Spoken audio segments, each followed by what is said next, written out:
Good morning, everyone. This is Jason Coons of the Christian Apologetics, boldly proclaiming Jesus. Today I just want to kind of build off my video I did yesterday.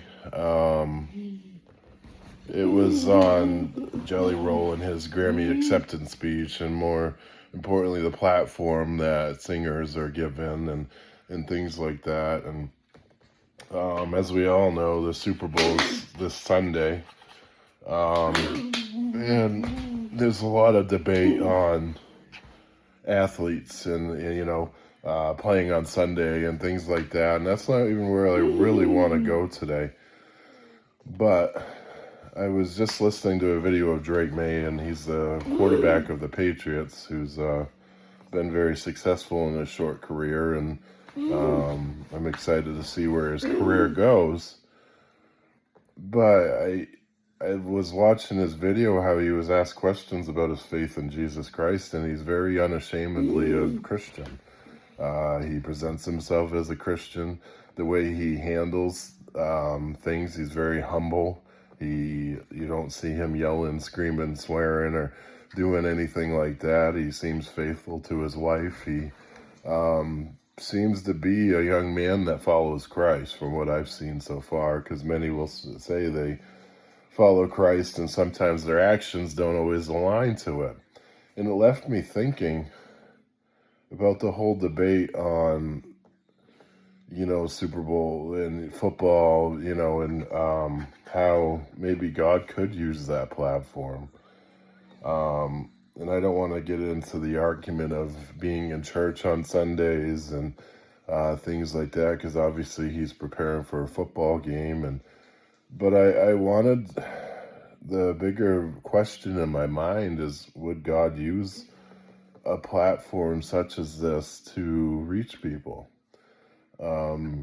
Because after every game, he and a wide variety of athletes from both sides will pray on the sidelines. They will, he'll always talk about his faith in Jesus Christ. Like I said, he shows it through his actions as well. And it brings to mind someone like Tim Tebow as well. How God used his platform. He had, they do eye markings under their eyes sometimes. And Tim Tebow was one of the first ones to use Bible verses. And the first time he put John 3:16, they could tell from Google's numbers how many people searched John 3:16, and it was millions. It became a trending topic after he did that, and it was directly attributed to him doing John 3:16, and obviously they called it Tebowing, but he was praying. He would go down to one knee before each game. And that's something that's carried on through these other athletes. And while Tim Tebow's career wasn't as successful on the field, he is now standing up for causes like child trafficking and being a voice for a lot of oppressed people. And he's doing it out of, his Christian faith and his Christian views, and he's very admirable. And I just left me thinking on some of the things we get so hung up on. Can God use platforms such as this, even when it's on a Sunday? And one might say they should be in church, and I'd say normally so, but would God use that? And I think the answer is clearly yes. How many people, look at the millions of people that tuned in or searched John 3:16 after Tebow did it. How many people were touched, and how many seeds were planted for further faith? We don't know that answer. But we get so hung up on these things, on this certain thing, and we forget that God can use anything, right? And I agree, a person normally should be on church, and if they can in any way possible. But is it possible for God to place people with these talents like such as singing, such as playing football, such as doing these things, and use that platform to reach others. I'm not saying they're full-blown ministers or they should, that football's a church or anything like that. I'm not saying that at all. And I'm not saying that you shouldn't be in church, because I think church is very important. But for those athletes, many of them will have, that team usually has a chaplain. They have their own personal people that minister to them. And I don't know when they do it or what. And I know there's a whole big argument on that the Sabbath. And for one, Sunday's not even really the Sabbath. That used to be Saturday. And two, they find other ways to observe that, okay? One can argue about semantics all day long, but what I'm getting at is, how come God can't use something such as this? A wide event, widely viewed event. Millions tune in for the Super Bowl every year. Football fans, non-football fans, every time. And in the midst of all the other noise, you can see these athletes. He's not the only one, but he's the one I root for and the one I watch very closely. And I can honestly say that he's a very humble person. He lives his life accordingly from what I see. I don't ever see him swearing. I don't ever see him being prideful. And I'm not putting him on a pedestal. I'm just saying he seems to be an athlete that lives his life to the standards that God wants him to. He's not just a Christian that only proclaims it, and then you'll go out and see him swearing, or go out and see him doing other lewd things, or he's not one that I've seen that in his short career. And it just left me thinking, we can't discount the platform that he has been given.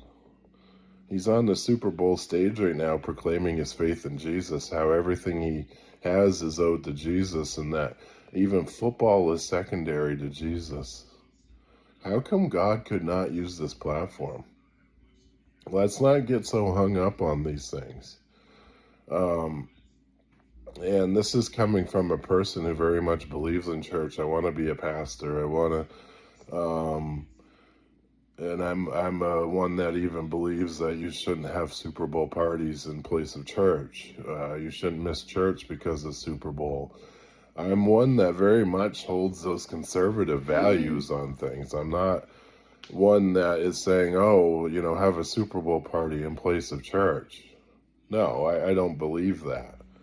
And again, if your church does or you attend one, I'm going to leave that between you and God. But I'm just stating the fact that I am not one to say those things, but I like to look at all angles and all things, and I like to see how come God could not use that. And we sometimes get so hung up on these things that it's hard to see when God might be working, okay? So that's just kind of my thoughts today, and it's kind of been on my mind because I just saw his interview, and how he boldly proclaimed Jesus, and he used that platform, and that's something that we are all called to do.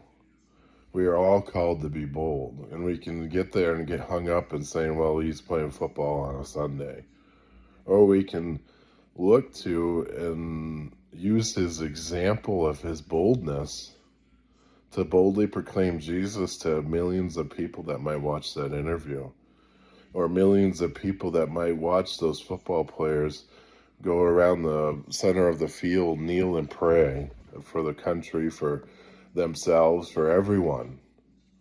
That's something that is happening, and it doesn't get much fanfare because, quite frankly, it's about Jesus Christ and about praying. But you can see it on many broadcasts after the game, after they all greet each other and shake hands and sportsmanlike. There's a group of them that will go around the circle of the center field and pray. And to me, this is something that can set examples. This is something that can plant seeds. This is something that God can use for his glory. And I believe he does use it. I believe he does use those things. I think the point I'm trying to make here is we get so caught up in our traditions. We get so caught up in how we think one thing is wrong or one style is right and one style is wrong. And kind of talking about music here. And we don't realize that God can use all forms of things.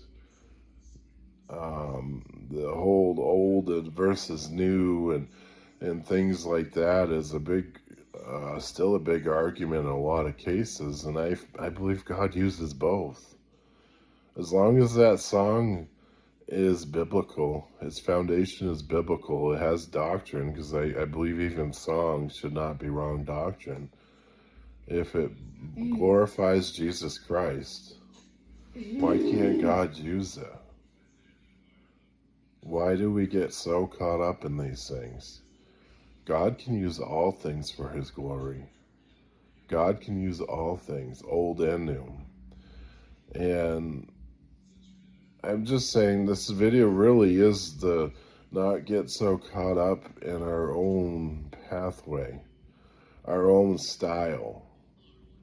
And I'm not saying that there is only one pathway to God. That's not what I'm saying.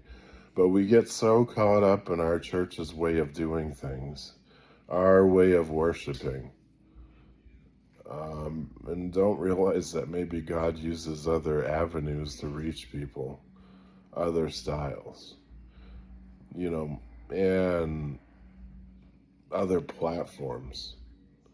So this is just something that I've been thinking about, and a lot of this is opinion-based, and a lot of this is just really thinking out loud. But I wanted to get your thoughts on someone like an athlete like Drake Maye, who is unashamedly proclaiming Jesus on a platform where millions watch. Does God use it? Or what do you think? I think he does. I think those seeds are being planted in those young kids that look up to him and look up to his play on the field will see what he proclaims, and they may look into it themselves when they otherwise might have never stepped foot in church. Their parents don't go to church. How many kids and how many young adults is being affected by that? Because there's a lot of people, and this really speaks down to on why the church needs to be mobilized, on why it's not just the pastors who are to witness, because there's many people that will never step foot in the church. And God, I believe, uses other ways to reach them. Through a football game. Through you, who's supposed to go out and witness and be bold and be a disciple. Your church is supposed to equip you to be a disciple. And a disciple is one that goes out and preaches the gospel. Okay, it's not just the pastors. It's not just the evangelists. It's all of us that's supposed to go out and preach the gospel. We all have a job to do. We all have a calling. We all have opportunities. And I believe they're God-given. And we need to not close it off just to be a pastor who has those. It's not true. God has given you an ability to go reach people. So I just wanted to get on here and kind of share my thoughts, my observations. Many times in the Bible, there's a few times in the Bible that Paul will say, this isn't necessarily from God, this is my opinion. Okay? So I'm not saying, thus saith the Lord, or anything like this. I'm just mainly stating my opinion and observations. And this is a part of what I want to get into on this channel, is healthy discussions on these things, and maybe to get you to see that maybe God does use these platforms to reach people that otherwise would not be reached, okay, from the traditional sense. And to get you to realize that maybe we need to understand that God uses those things, okay? I'd love to hear your thoughts on that. And it's kind of a part 2 to my other video yesterday. Just really looking at how God is working in some ways through our culture. And I'm not trying to dilute God and not dilute his holiness and to dilute his standards. What I'm trying to do is that sometimes God uses these things to reach people and plant seeds in hopes that they will come to a church, in hopes that their lives will be transformed. But when we initially come to salvation, when we're initially convicted, we are to come as we are. And that requires people to use those platforms to reach people where they are so that they come to church and be transformed. That's the hope. Okay? So that's my viewpoint, and I hope you stick around and watch the whole thing to kind of see how my thoughts play out, and I'd love to hear your thoughts on it. If you could like, share, and subscribe, I would appreciate it, and I hope you have a good day, and God bless.